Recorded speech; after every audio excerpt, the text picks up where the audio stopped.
దేవుడు యొక్క శ్రమల కాల ధ్యాన కూడిక 8 రోజులు పూర్తి చేసుకొని 9వ రోజు అడుగు పెట్టించినట్టు దేవాది దేవునికి వందనాలు. అలాగే ఈ రోజు ఉపవాస కూడిక ప్రాముఖ్యమైనటువంటి రోజు. ఆయన శరీరం ఆయన రక్తము తీసుకున్న రోజు. దేవునికి స్తోత్రం. హల్లెలూయా. పరిశుద్ధ గ్రంథం నుండి కొన్ని మాటలు జ్ఞానం చేసుకుందాం. మత్తయి సువార్త 6వ అధ్యాయము 34వ వచనం చూద్దామండి. రేపటిని గురించి చింతింపకడి, రేపటి దినము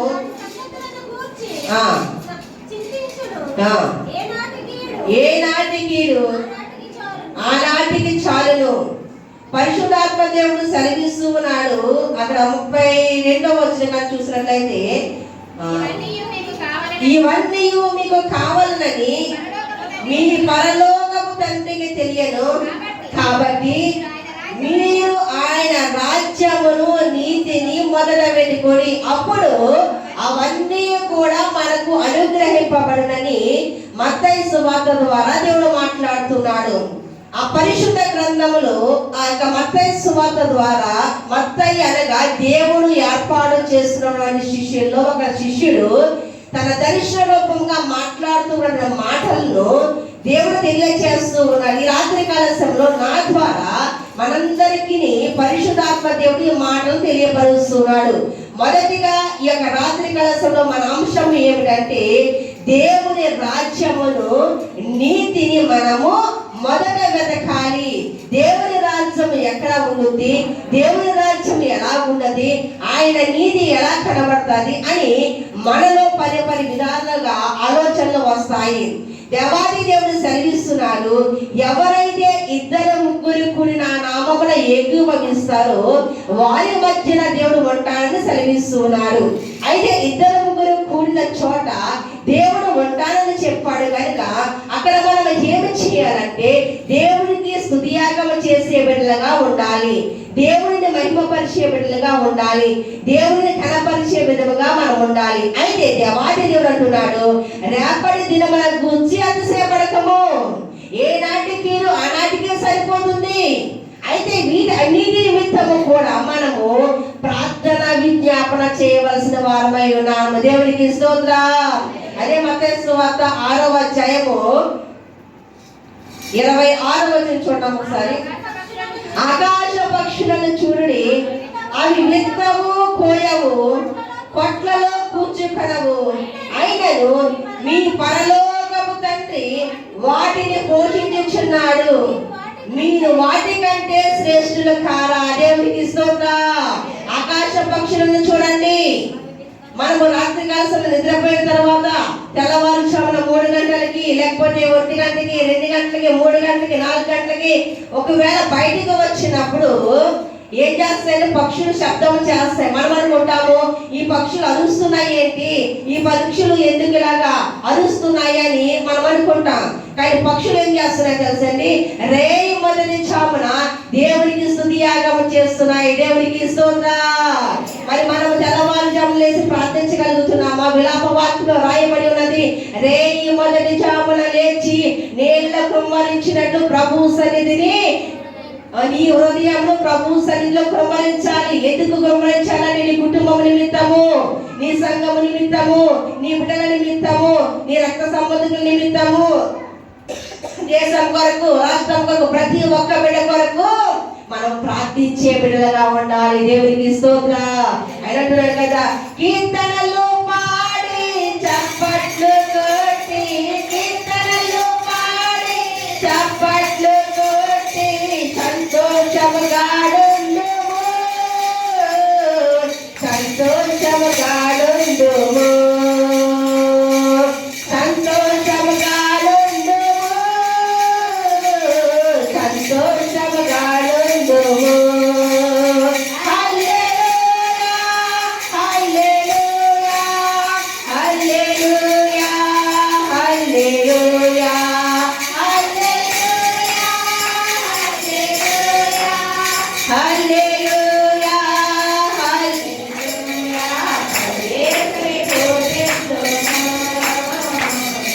అనుదినము కనపరిచెదము, ప్రభు యేసుని పూజింతుము, అనుదినము గణపరిచెదము. హల్లెలూయా.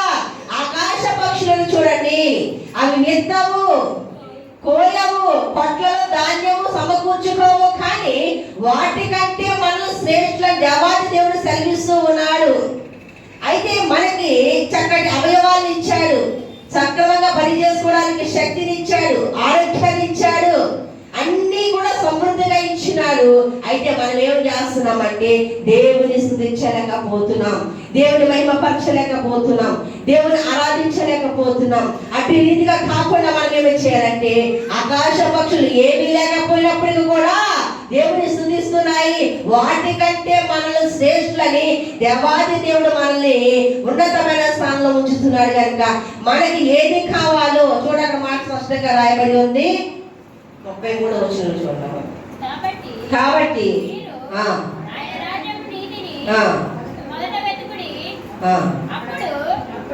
32వ వచనం చదువున్నాం. 6:32. ఇవన్నీ మీకు కావాలని మీ పరలోకపు తండ్రికి తెలియను. దేవునికి స్తోత్రం. ఏమి కావాలి, ఏది మనకు అక్కరగా ఉంది, ఏది మనకు కొరతగా ఉంది, మనుషుల మధ్య పరిపరి విధాలుగా ఒక కుటుంబంలో ఏదైనా జరగలేదనుకోండి, ఆ కుటుంబాన్ని నిత్యము ప్రార్థన చేస్తున్నారు, వాళ్ళకి అది జరగట్లేదు, ఇది జరగట్లేదు, లేదా ఉద్యోగం రావట్లేదు, లేదా వివాహాలు అవ్వడం లేదు, లేకపోతే సంతానం లేదు, లేకపోతే ఎక్సెట్రా ఎక్సెట్రా వేసుకుంటాం. కానీ దేవుడు తగిన కాలంలో తగిన సమయం అన్ని సమకూరుస్తాడు. మనకు ఏది కావాలో, ఏది అక్కరగా ఉందో, ఏది కొరతగా ఉందో సమస్తములో కూడా ఆయనకు తెలుసు. నేను ఎప్పుడు హెచ్చించాలి, ఎప్పుడు ఉన్నతమైన స్థానంలో ఉంచాలి, ఎప్పుడు నీకు పేరు ప్రఖ్యాతలు రావాలి, ఎప్పుడు నేను ఆశీర్వదించాలి, ఆయన సమస్తము తెలుసు. అందుకే దేవాది దేవుడు సెలవిస్తున్నాడు. కొరింథీయులకు రాసిన పత్రిక, మొదటి కొరింథీయులకు రాసిన పత్రిక 6వ అధ్యాయం 18వ వచనం చూసినట్లయితే అక్కడ ఒక మాట కనబడుతుంది. మొదటి కొరింథీయులకు రాసిన పత్రిక 6వ అధ్యాయం 18వ వచనం.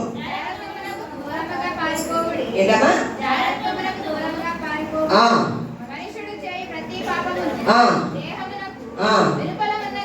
దేహమునకు వెలుపల ఉన్నది కానీ చారత్వము చేయువాడు పాపము చేసి. ఎందుకంటే దేవాది దేవుడు తన వాక్కుతో మాట్లాడుతున్నాడు. మన దేహము దేవుని ఆలయమై ఉన్నది. ఈ ఆలయంలో మనం ఏం చేసుకోవాలంటే ప్రతిరోజు ఉదయము, మధ్యాహ్నము, సాయంత్రము నీకు అవకాశం కుదిరినప్పుడల్లా పాటల ద్వారా, వాక్యము ద్వారా, ప్రార్థన ద్వారా ఈ హృదయాన్ని మనం శుద్ధి చేసుకోవాలి. హృదయము అన్నింటికంటే మోసకరమైనది, ఘోరమైన వ్యాధి కలది. ఈ వ్యాధిని మనం బాగు చేసుకోవాలంటే దేవుడికి నిత్యము మహిమ పరిచయ బిడ్డలుగా ఉండాలి. అక్కడ అంటూ ఉన్నాడు కదా, యోహాను సువార్త 6వ అధ్యాయం 52వ వచనం చూసినట్లయితే అక్కడ కొందరు కనబడుతూ ఉన్నారు. వారి యూదులు ఈయన తన శరీరమును ఎలాగ తీయనకలరని ఒకరితో ఒకరు వాదించుకుంటూ ఉన్నారు. కావున యేసు ఇట్లనెను, మీరు మనిషి కుమారుని శరీరము తిని ఆయన రక్తము త్రాగితేనే కానీ మీలో మీరు జీవము కలవారు కారు. ఎందుకంటే ఆయన అంటున్నాడు, అక్కడ యూదులు, పరిసయ్యులు, శాస్త్రులు అందరూ కూడా మనలానే కూర్చొని యేసు ప్రభు చెబుతూ ఉన్న మాటలను శ్రద్ధతోనూ ఏకాగ్రతతోనూ ఆలకిస్తూ ఉన్నారు. అయితే ఆయన అప్పగింపబడబోతున్న రాత్రి ఒక రొట్టెను ఎత్తుకొని, ద్రాక్షారసమును ఎత్తు పట్టుకొని దేవాది దేవుడికి కృతజ్ఞతాస్తుతులు చెల్లించి, ఇదిగో మీ కొరకు మీ పాపముల నిమిత్తము చిందింపబడుతున్నటువంటి రక్తము, రక్తాన్ని సాదృశ్యంగా ద్రాక్షారసంగా మార్చారు. ఆ శరీరము రొట్టెగా ఆయన మార్చాడు. చూడండి, ఇప్పుడు మనము ఇంత అందంగా ఉన్నాం అనుకోండి, అందంగా తెల్లగా ఉన్నాం. అయితే ఆ అందముగా తెల్లగా ఉన్నప్పుడు అందరూ కూడా దగ్గరికి చేస్తారు. మనకి ఎప్పుడైనా గట్టిగా గాయము తగిలినప్పుడు, మన ఒంటిలో నుంచి రక్తం బయటకు వస్తున్నప్పుడు అందరూ స్మెల్ వస్తుందా? ఏ స్మెల్ వస్తుంది? మన ఒంటిలో నుంచి వస్తున్న రక్తం ఎలా వస్తుందని భయంకరమైన నీసు వాసన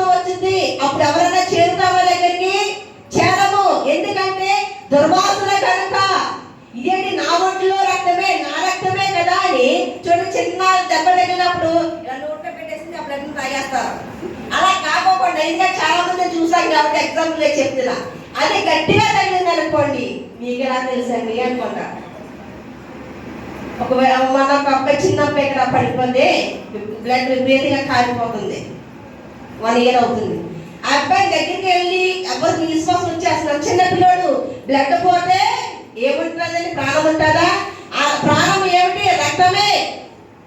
అయితే ఆ సమయంలో ఆ యొక్క బాడీకి సంబంధించిన యాంటీబయాటిక్ ఇవ్వాలి. పసుపు కానీ లేకపోతే కాఫీ పొడి కానీ వేస్తే కాసేపు గడ్డ ఫ్లాట్ అవుతుంది, పట్టుబడుతుంది గాయం ఎక్కువైనప్పుడు.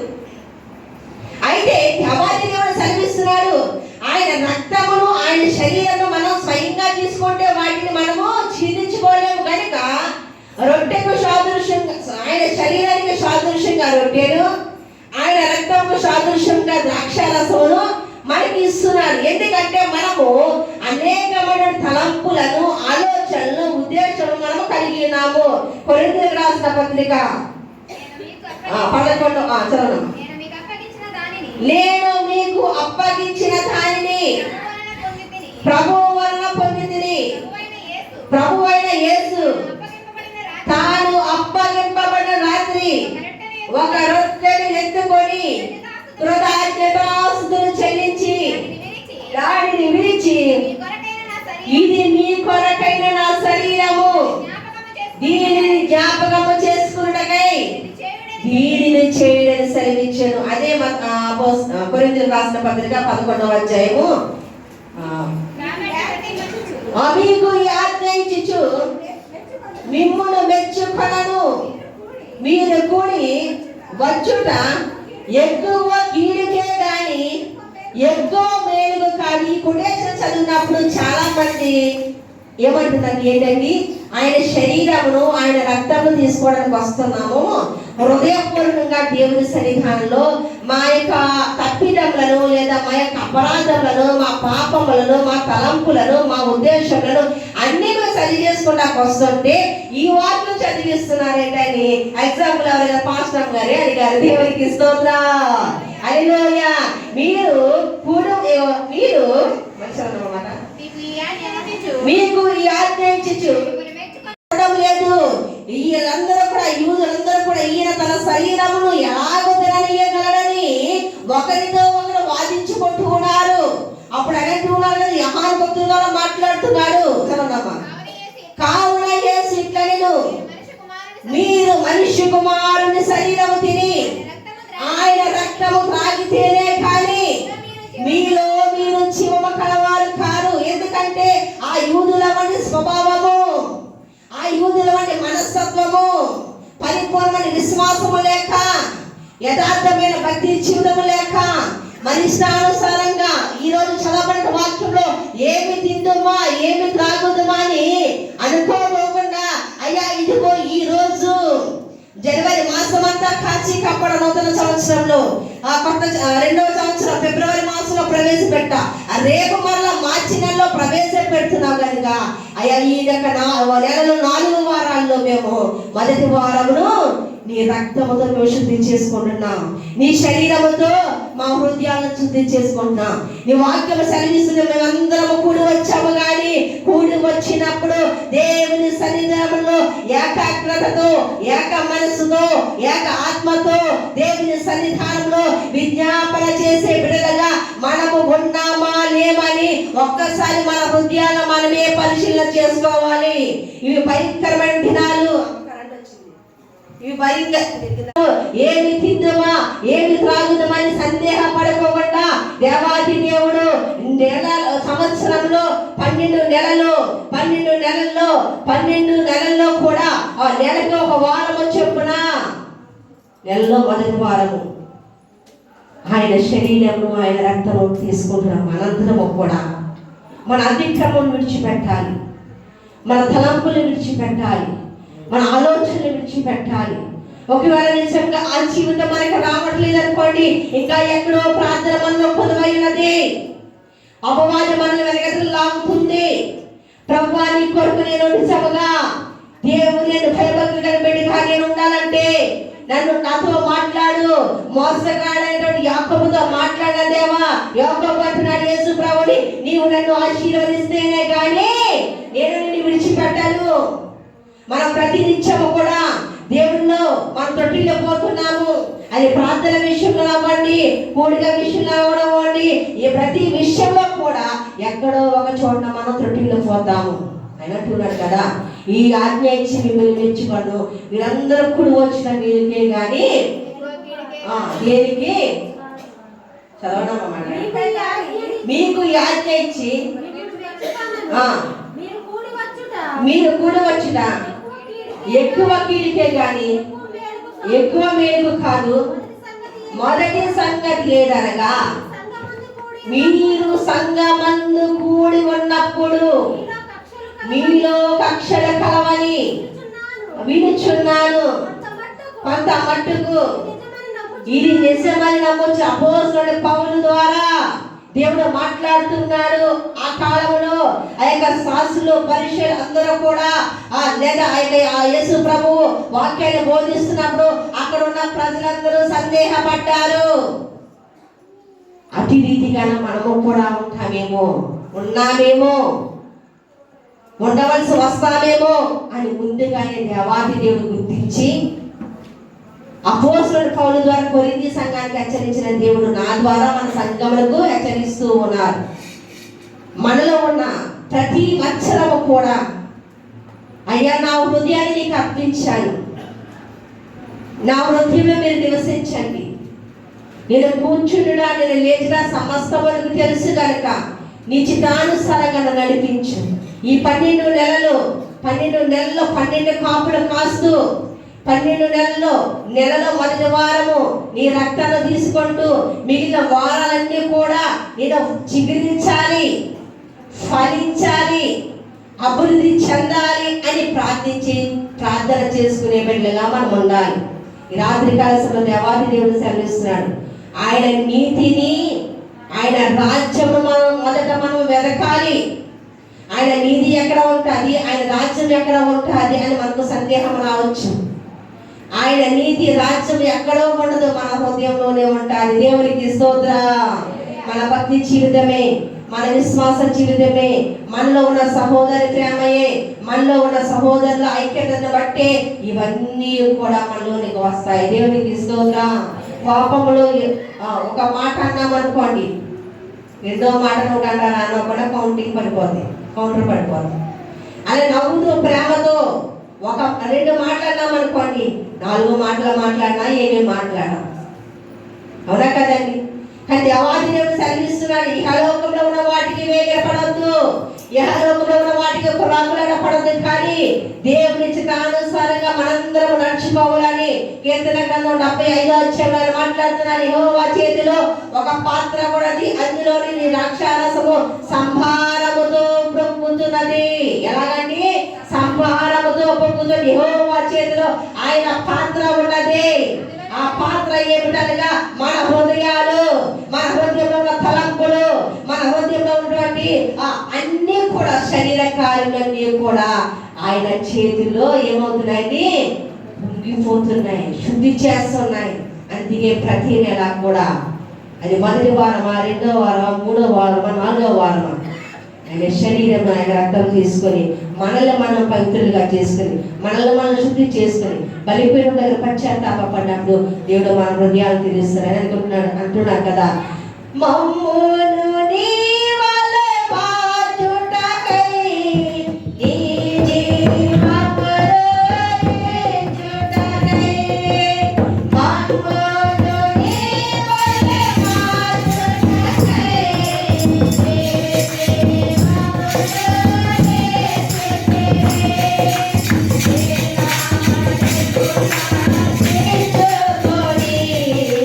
సమర్పించి